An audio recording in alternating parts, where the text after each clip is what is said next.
सर्वेभ्यो नमो नमः। Online tuition पर आपका स्वागत है। यूजीसी नेट फर्स्ट पेपर और संस्कृत सेकंड पेपर की तैयारी के लिए आप चैनल को सब्सक्राइब कर मेरे साथ जुड़ सकते हैं। आज का विषय है सामवेद संहिता और वीडियो पूरा अवश्य देखें, इससे आपको निश्चित ही लाभ होने वाला है। सबसे पहले साम का अर्थ। साम का अर्थ क्या है? गीतिषु सामाख्या। ये लाइन कहाँ पे बोली गई है? तो पूर्व मीमांसा में कहा गया है कि गायन को ही साम कहा जाता है। फिर ऋग्वेद में इस स्तोत्र रूप मंत्र को शाम कहा है, जैसे अंगुष्यम साम। ये भी इंपॉर्टेंट है, जो ऋग्वेद में कहा गया है। अंगुष्य का अर्थ है स्तोत्र या गीति रूप। फिर साम कैसे बना? सा जमा अम, साम। सा या सा मतलब ऋचा और अम मतलब गीति, इससे बनता है सामन। और दोनों के मिश्रण से सामवेद बनता है। तो छांदोग्योपनिषद में इसका विस्तार है कि सारिक तत्साम। फिर ऋचि अध्युडम साम, ये भी छांदोग्योपनिषद में कहा है।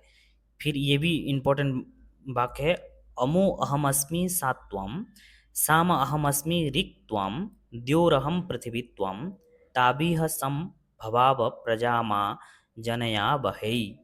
ये अथर्ववेद में भी है और बृहदारण्यकोपनिषद में भी है और ऐतरेय ब्राह्मण में भी है। अंत में ये वाक्य चार में से, इसमें चार वाक्यों में से वेरी वेरी इंपॉर्टेंट है। जो बृहदारण्यकोपनिषद से है वो है साच अमश्चैति तत्साम्ना सामत्वम। तो सामवेद को परिभाषित करते हुए ये सारे वाक्य है। फिर आगे मीमांसा सूत्र में क्या कहा है कि विशिष्टा काचित गीति साम इत्युच्यते। तो गीति को ही साम कहा है। फिर आगे आगे सामवेद का महत्व है। तो सामवेद के महत्व में कुछ प्रमुख बातें हैं, जैसे शतपथ ब्राह्मण में सामवेद का महत्व बोला है। कैसे? सर्वेषां वा एष वेदानां रसो यत् साम। सभी वेदों का रस है ये। फिर शतोद्रव में और भी कहा, सूर्य सामवेद अजायत, सूर्य से सामवेद की उत्पत्ति हुई है। फिर बृहद देवता में शौनक आचार्य ने कहा, सामान्य यो वेत्ति स वेद तत्वम। जो सामवेद को जानता है वही वेद के सटीक तत्व को जानता है। फिर वेदानाम सामवेदो अस्मि, ये गीता में कहा गया है। तो गीता में श्री कृष्ण कहता है कि मैं वेदों में सामवेद हूँ। फिर आगे सामवेद का स्वरूप। आगे सामवेद का स्वरूप क्या है कि सामवेद के दो मुख्य भाग है, पूर्वार्चिक और उत्तरार्चिक। आर्चिक मतलब क्या है? आर्चिक मतलब हुआ कि ऋचाओं का संकलन या समूह।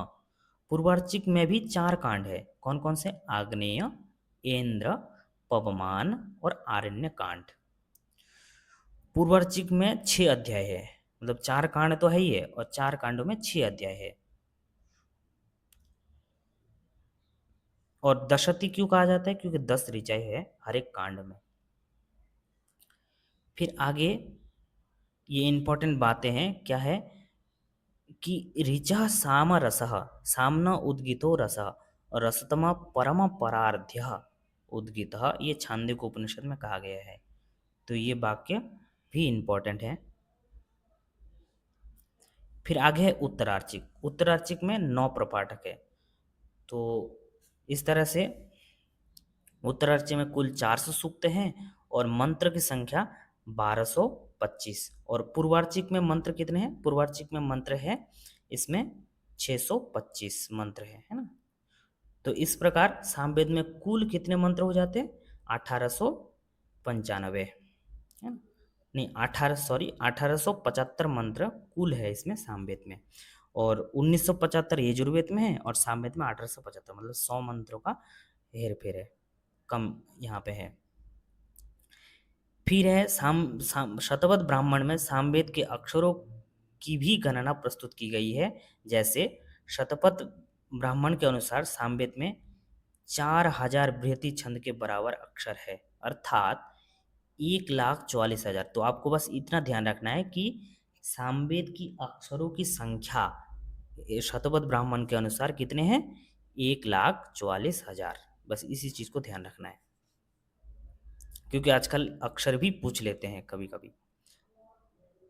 फिर आगे चलते हैं।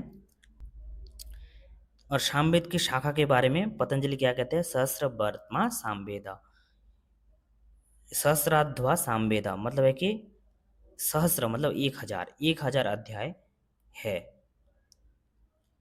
फिर सामवेद में क्या बोला गया है? गाये सहस्र वर्तमनि वर्तनी गायत्रम त्रष्टुभम जगत। मीमांसा सूत्र में क्या कहा है? सामवेदे संति सहस्त्रम गीत्युपायाः, 1000 मतलब 1000 प्रकार के गीति गायन के उपाय है, ऐसा मीमांसा सूत्र में कहा गया है। अर्थ एकत्वाद विकल्प स्यात्, ये वाक्य मीमांसा सूत्र का है। और सामवेद संति संति सहस्त्रम गीत्युपाया, ये शवर स्वामी ने अपने मीमांसा सूत्र के भाष्य में कहा है। उसके बाद साम तर्पण में केवल 13 सामवेदी आचार्यों को स्मरण किया गया है। फिर षडगुरु शिष्य आचार्य के द्वारा चरण षटक से उद्धृत, तो षडगुरु शिष्य द्वारा विरचित चरण षटक एक ग्रंथ है, इसीलिए इसको मैंने हाईलाइट किया है कि ये इंपॉर्टेंट ग्रंथ का नाम बस आपको ध्यान रखना है, और इसके रचयिता षडगुरु शिष्य। उसके बाद जो साम तर्पण के 13 शाखाकारों का नाम हमको प्राप्त होता है साम तर्पण में, तो उनका नाम बस आपको एक बार पढ़ लेना चाहिए, तो आप एक बार वीडियो को पॉज करके पढ़ लीजिएगा इसको।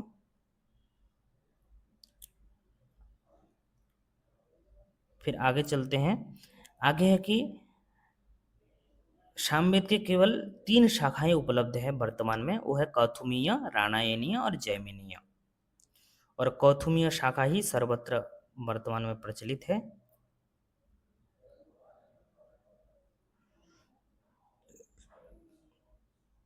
और सामवेद के प्रतिशाख्य ग्रंथ है पुष्प सूत्र, है ना, जिसके अन्य नाम है कुसुम सूत्र या कौसुम सूत्र भी इसको कहते हैं।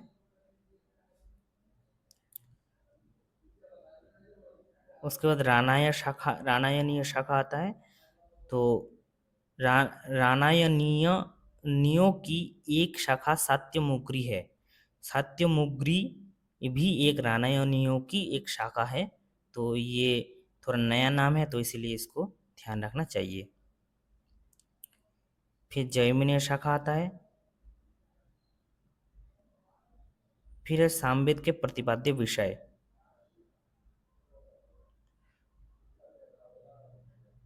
देखिए सामवेद में जो है, सामवेद का प्रारंभ शांतरस से होता है, और जिसका प्रथम मंत्र है अग्नया हिवीतये गृणानो हव्यताये हव्यदातये निहोता सत्सुबर्हिषि, जिसमें अग्नि की स्तुति की गई है। और सामवेद की समाप्ति जो है वीर रस से होता है।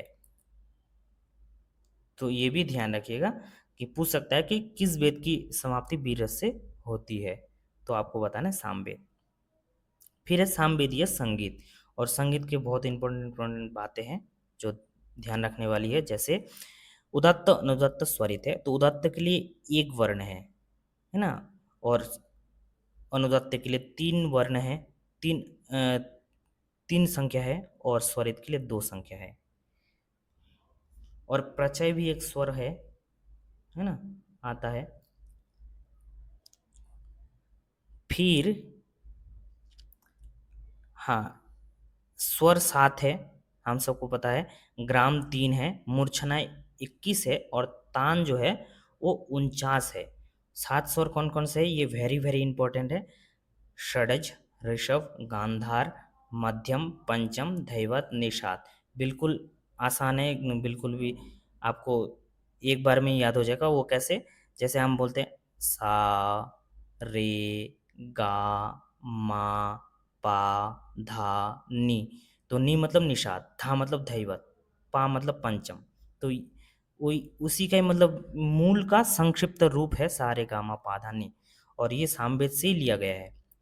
फिर 3 ग्राम क्या है? मंद्र, मध्य और तीव्र।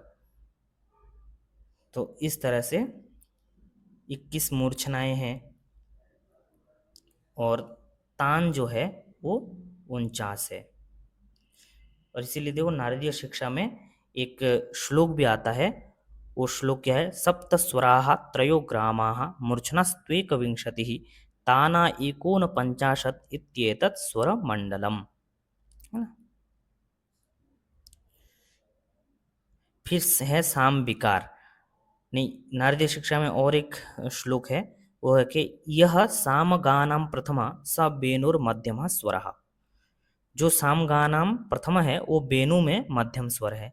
यो द्वितीय स गांधार, और जो द्वितीय है वो गांधार स्वर है। और तृतीय जो है वो ऋषभ स्मृतः, वो ऋषभ स्वर है कहलाता है। फिर है साम विकार, ये भी वेरी वेरी इंपॉर्टेंट है। साम विकार 6 है ना, और उन 6 विकारों में से स्तोभ मुख्य है। ये देखो स्तोभ मुख्य है। और जैमिनी ब्राह्मण में कहा भी है स्तोभा हवा आसाम अलंकाराः। फिर आगे चलते हैं। हाँ, जो 6 साम विकार है वो कौन कौन से है? एक तो स्तोभ है, ये पहला। और दूसरा क्या है? दूसरा है विकार, है ना। और तीसरा है विश्लेषण, और चौथा है विकर्षण, पांचवा अभ्यास, छठा है विराम। इस तरह से इनमें से स्तोभ जो पहला है वो मुख्य है। इस इसमें जो है ना, आपको ये भी ध्यान देने की बात है कि विकार, विकार किसको कहते हैं? विकार जैसे अग्नि को हम जब ओगनाई बोलते हैं तो इसका मतलब अग्नि का ये विकार हुआ। विश्लेषण किसे कहते हैं? जैसे बीतये को हम यदि बोलते हैं बोई तोयाई आई, तो ये भी आपको एक बार ध्यान देना है। विकर्षण मतलब खींच खींच कर बोलना, खींच लंबा खींच कर देर तक उच्चारण करना को विकर्षण कहते हैं। और अभ्यास को 2 बार 3 बार बोलने को अभ्यास कहते हैं। फिर आगे चलते हैं सामगान के 4 भेद। सामगान के 4 प्रकार कौन कौन से? एक ग्राम गेय गान, जिसको प्रकृति गान या बेय गान भी कहते हैं। दूसरा है आरण्य गान या आरण्य गेय गान। और तीसरा है ऊह गान। ऊह का अर्थ है विचार पूर्वक विन्यास। फिर चौथा है ऊहय गान या रहस्य गान। फिर आगे सामवेद में कुछ प्रयुक्त पारिभाषिक शब्द है, और ये शब्द जो वेरी वेरी इंपॉर्टेंट हो जाता है, तो आपको जरूर से ध्यान रखना है। वो सबसे पहले शस्त्र। शस्त्र मतलब हमने ऋग्वेद में पढ़ा था कि ऋग्वेद की ऋचाओं का दूसरा नाम जो है शस्त्र है। और उसको क्या, उसका लक्षण क्या है? अप्रगीत मंत्र साध्या स्तुति ही शस्त्रम। अर्थात अप्रगीत मतलब गीत रहित जो मंत्र है, मंत्र द्वारा स्तुति है, उसको शस्त्र कहते हैं। और स्तोत्र क्या किसको कहते हैं? तो प्रगीत मंत्र साध्या स्तुति ही स्तोत्रम, मतलब जो गीत सहित मंत्रों द्वारा जो स्तुति की जाती है तो उसको स्तोत्र कहते हैं। फिर आगे है स्तोम, ये भी वेरी इंपॉर्टेंट शब्द है। स्तोम की परिभाषा क्या है? आवृत्ति युक्तम तत्साम स्तोम इत्यभिधीयते। तांडव ब्राह्मण में कहा है कि आवृत्ति युक्त तत्साम मतलब आवृत्ति से युक्त कोई सामवेद की ऋचा को स्तोम कहते हैं। फिर विस्तुति का अर्थ क्या है? विशेष प्रकार की स्तुति को विस्तुति कहते हैं। और जो स्तोम है ना, अभी जो हमने स्तोम की परिभाषा पढ़ी है, तो स्तोम के 9 भेद किए गए हैं, है ना। जैसे 9 भेद कौन कौन से? त्रिवृत्त, पंचदश, सप्तदश, एकविंश, चतुर्विंश, त्रिनव, त्रयस्त्रिंश, चतुश्चत्वारिंशत्, अष्टचत्वारिंश। और 3 विस्तुति है ना, 3 विस्तुति है।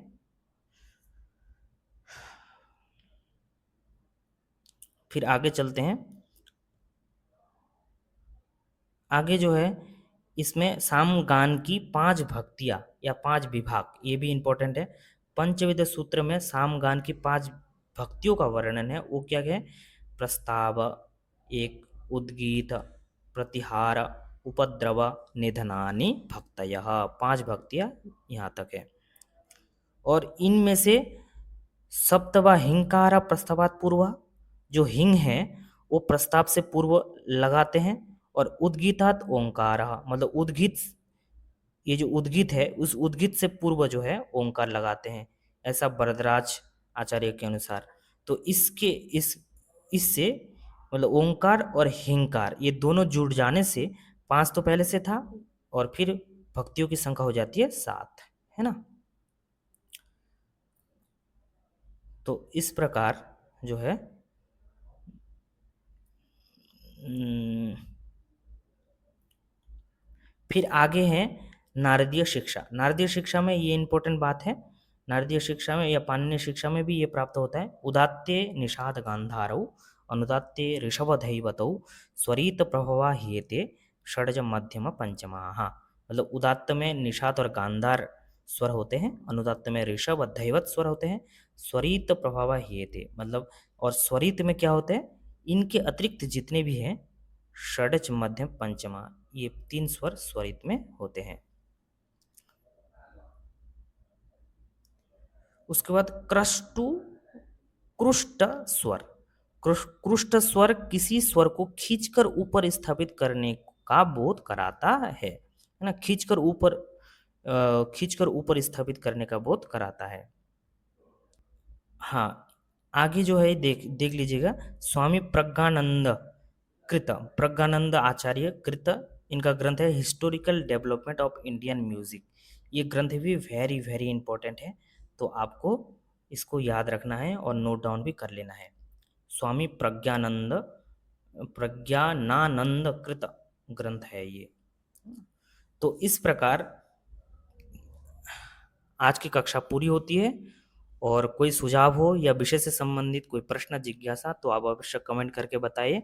और यहाँ तक जुड़े रहने के लिए आपका बहुत बहुत धन्यवाद। Subscribe for more videos. Thank you.